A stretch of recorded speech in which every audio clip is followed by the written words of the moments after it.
Mr. Chairman, thank you for convening this hearing. Free and fair trade is a cornerstone of our nation's economy, and its impact on our workforce is an important issue for Congress to examine. I'm pleased we're able to do so today.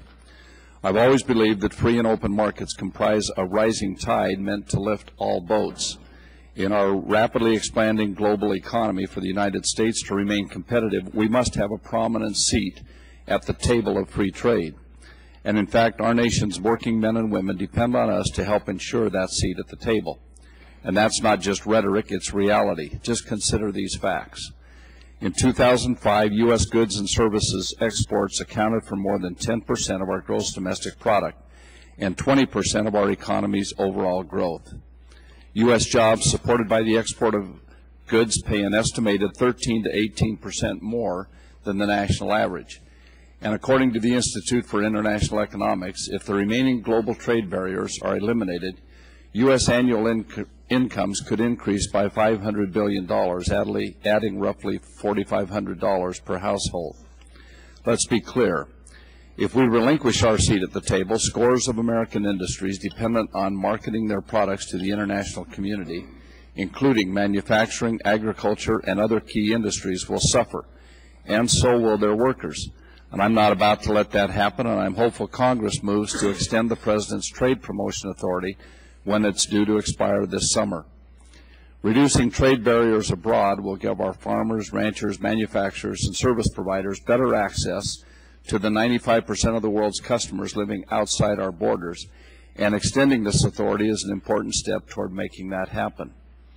However, I'll be the first to recognize that the impact of trade is not completely beneficial to every worker or to every economic sector, whether here in the United States or with one of our trading partners. And for these reasons, we've established a number of safety nets meant to assist workers or industries who have some adverse consequences associated with trade. Trade Adjustment Assistance, or TAA, is one of those safety nets, and I'll look forward to our discussion of it later in the hearing.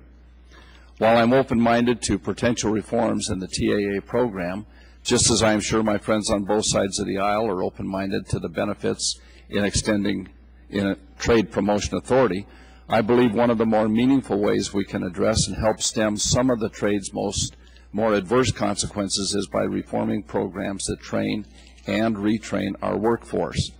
Dr. Alford, I reviewed your testimony, your prepared testimony, and I'll be eager to hear how your home state of Alabama has done this, because here in Congress we've worked to do the same. In 1998, through the Workforce Investment Act, we established one-stop career centers to help streamline job training and retraining services available to men and women looking to sharpen their skills and better navigate the new century's new economy. Republicans in the House have worked to strengthen this system even further, such as requiring state and local workforce investment boards to ensure their training system is dynamic and reflective of the workforce needs in the local area, and to allow training for incumbent workers so employers may assist them in upgrading their skills. Our proposal from the 109th Congress also would have consolidated the Workforce Investment Act's 3 adult job training programs into one consolidated adult funding stream to simplify program administration and reduce inefficiency at the state and local level. This would mean more efficient service when workers need it most.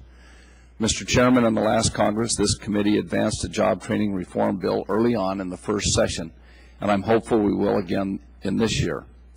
Our bill passed the House with a bipartisan vote, and as we look for ways to respond to the new realities of the 21st century economy, including the impact of trade, I believe this set of reforms is one we all can rally around.